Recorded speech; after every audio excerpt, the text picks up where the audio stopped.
Bienvenue à cette grande édition du journal à langue française. Vous êtes en compagnie de Patrick Nyilidande. Tout de suite, voici l'essentiel de l'actualité.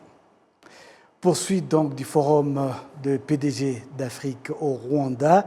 Le président du Gabon, Brice Clotaire Oligui Nguema, appelle les pays africains à tourner définitivement la page des conflits pour bâtir une Afrique forte économiquement et portée par ses propres entreprises.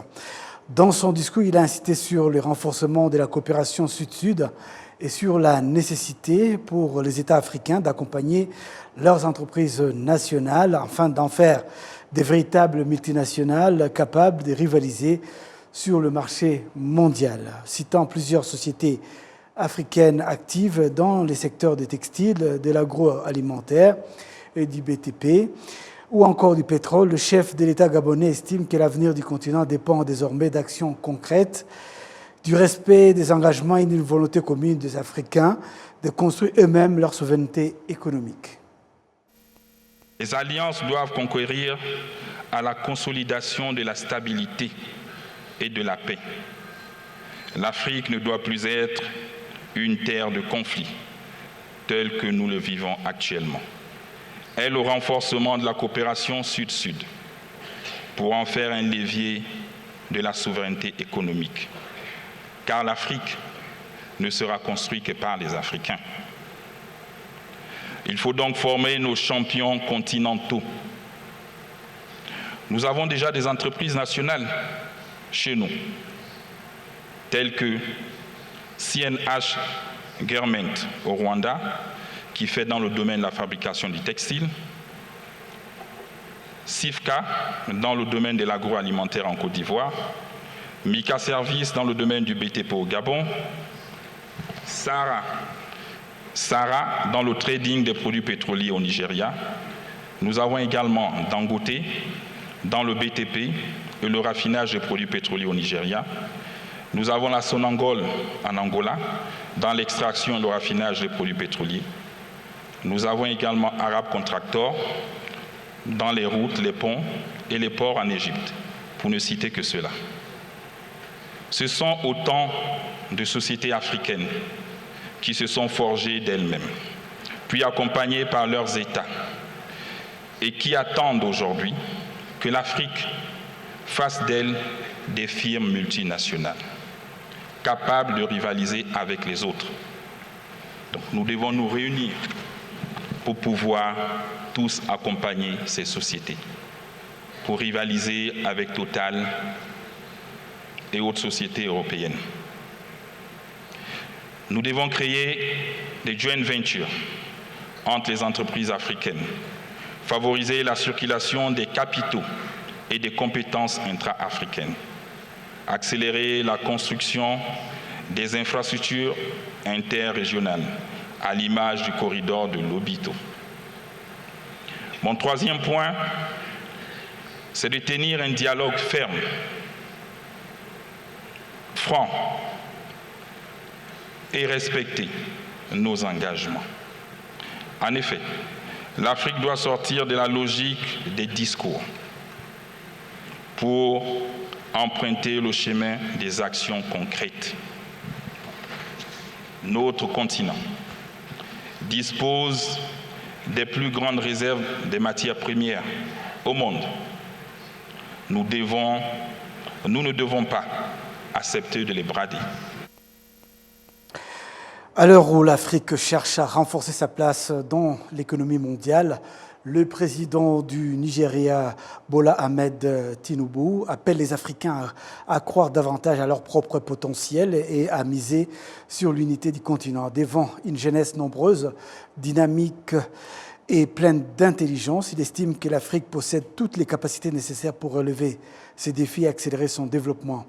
Pour lui, le moment est venu d'abandonner les excuses et de faire preuve d'optimisme, de solidarité et d'engagement collectif. Le chef de l'État nigérien insiste sur l'importance de l'esprit panafricain, affirmant que les dirigeants africains doivent unir leurs forces afin de bâtir un continent plus fort, capable de transformer ses richesses humaines et économiques en véritables opportunités pour les générations futures.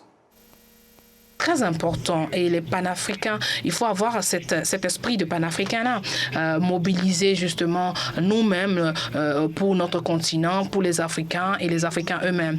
Mais nous avons aujourd'hui compris que l'Afrique a baissé de à peu près 15%. Comment on fait, comment on arrive aujourd'hui à relever ce taux-là? Je suis tout à fait d'accord avec vous. On peut le faire et nous sommes dans cette dynamique-là. Nous avons une grande population qui a intelligence, une grande population qui est jeune et donc qui peut aujourd'hui le faire. Nous devons délaisser ces excuses-là. En tant que politiciens, on doit le comprendre. Ce sont des excuses qui doivent être mises au placard et donc nous allons converger tous avec cette idée-là. Nous avons besoin d'unir nos forces, bien sûr, et d'avoir cet optimisme-là pour relever le défi. Il faut qu'on soit optimiste. Toujours en rapport avec ce forum, les participants à ce forum qui se tient donc au Rwanda estiment que ce rassemblement est une excellente opportunité pour les pays africains et les opérateurs économiques en particulier, de nouer des partenariats susceptibles d'accélérer leur développement. Notre collègue Jean-Damascène Manishimwe est allé à la rencontre de ces derniers à l'ouverture de ce forum. Cette édition 2026 de l'Africa Sur Forum qui se tient à Kigali est perçue par les opérateurs privés comme une opportunité de nouer des contacts qui peuvent les aider à faire progresser leurs affaires, à évoluer ensemble et échanger des connaissances sur comment faire face aux défis qui compromettent leurs activités. Nous prenons le Africa CEO Forum comme une plateforme qui rassemble les décideurs venant de l'Afrique, et plus précisément des décideurs qui rend l'écosystème des investissements et des affaires en Afrique plus performant.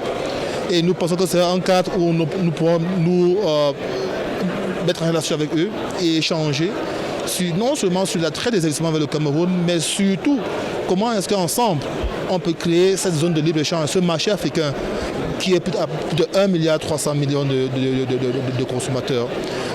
Nous assurons effectivement qu'il y a un partage équitable de richesses entre les différents pays et que la valeur ajoutée de la ressource africaine est mise en avant.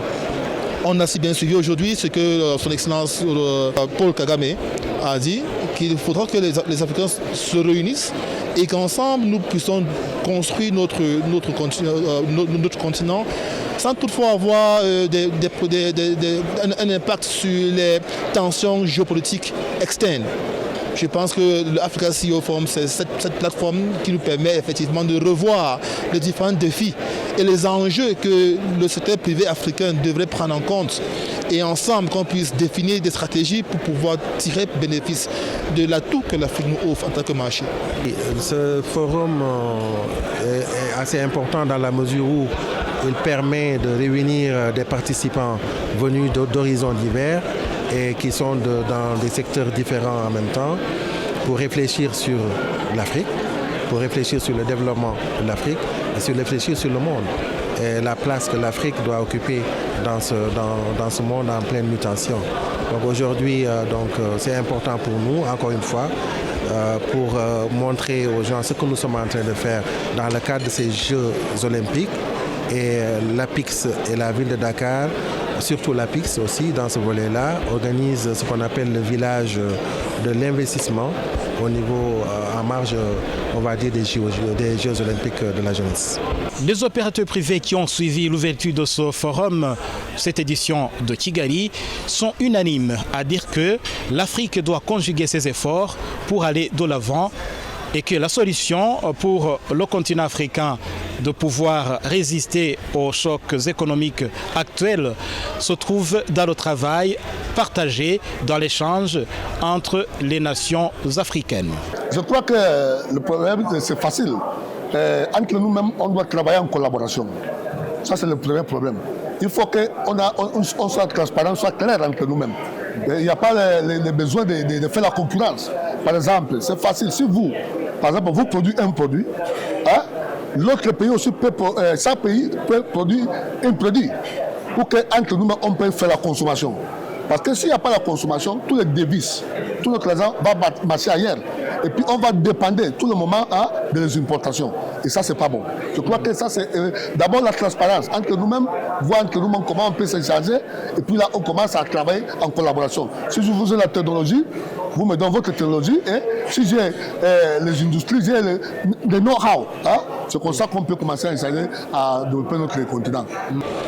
L'expérience nous montre clairement qu'aucune initiative qui est menée en commun n'échoue. On voit que le partenariat est un élément qui montre la viabilité d'une vision, qui montre la crédibilité d'une initiative. Et je pense que l'Afrique a ce qu'il faut. Et l'Afrique peut se construire comme un marché commun. L'Afrique peut travailler. Les Africains peuvent travailler les uns avec les autres pour effectivement atteindre les objectifs fixés par l'Union africaine. Nous n'avons pas le choix de toute façon. Je pense que nous sommes unis par l'histoire, nous sommes unis par la géographie, par les similitudes qu'il y a. Nous sommes une force quand nous sommes unis. Notre jeunesse, nos ressources, la vision que nos leaders aujourd'hui incarnent. Ce n'est même pas pour le futur, c'est pour le présent. Donc c'est une nécessité d'aller ensemble et nous sommes en train d'aller ensemble. C'est pourquoi d'ailleurs c'est le sens que nous avons mis dans cette coopération Dakar-Kigali. C'est pour qu'ensemble qu'on puisse montrer à la face du monde qu'on peut s'inspirer les uns des autres et présenter des modèles qui ont déjà réussi ici en Afrique. Les participants au forum de Kigali se déclarent également impressionnés par le climat des affaires qu'ils ont trouvé au Rwanda et se déclarent prêts à continuer les contacts avec le Rwanda, à échanger avec les opérateurs rwandais et pourquoi pas avoir des relations beaucoup plus solides avec le Rwanda. Kigali, c'est une très belle ville, très verte, très propre, très accueillante. Et surtout les silverbacks. Les silverbacks qui sont des gorilles fascinants. Et je pense qu'il y a un très fort potentiel, que ce soit à Kigali en matière de tourisme, qu'au Rwanda en ce qui concerne les ressources naturelles. Et je pense que c'est aussi un exemple que nous, au Cameroun, nous pouvons aussi copier pour voir comment améliorer nos villes, qu'elles ne soient pas uniquement des villes compliquées, mais aussi que ce soit des villes vertes qui luttent contre le changement climatique et qui promeut le développement de notre environnement. Cette édition 2026 de l'Africa Forum qui se tient à Kigali est aussi pour les opérateurs privés une opportunité de nouer des relations avec le Rwanda et de tabler sur les échanges d'expériences pouvant les aider à améliorer leur savoir-faire. Je pense que cette coopération existe déjà. Le simple fait qu'il y ait l'entrée libre, déjà c'est une coopération. Je pense qu'on a eu plusieurs éléments de coopération en matière économique, en matière commerciale, en matière même juridique.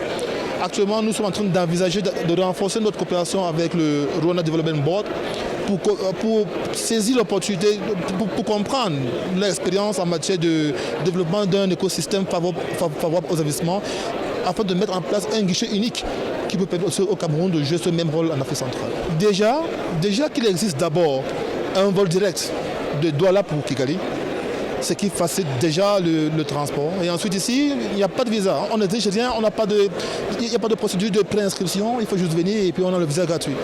Vraiment, c'est un avancé qui montre que le Rwanda, il y a une forte volonté politique du Rwanda à faire de l'Afrique un marché unique et de renforcer effectivement cette coopération entre les États africains. Ce n'est pas la première fois que nous sommes là en tant que ville. Nous sommes venus il y a quelques semaines, quelques mois. Nous avons été bien accueillis par le maire Samuel. Dakar aujourd'hui est, on va dire, en partenariat et en coopération avec Kigali.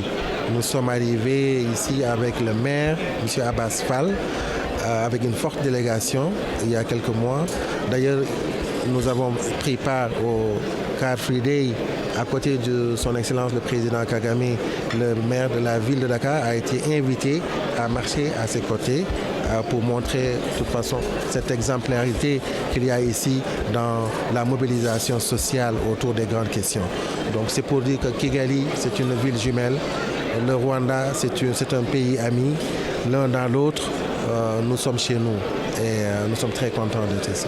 Ce forum organisé par Jeune Afrique Media Group en partenariat avec International Finance Corporation, membre du groupe de la Banque mondiale, a pour objectif d'attirer les investissements en Afrique, favoriser les partenariats entre les États et le secteur privé, discuter des grands défis économiques africains, promouvoir le commerce intra-africain et l'intégration économique et permettre aux entreprises africaines de trouver des financements et des partenaires.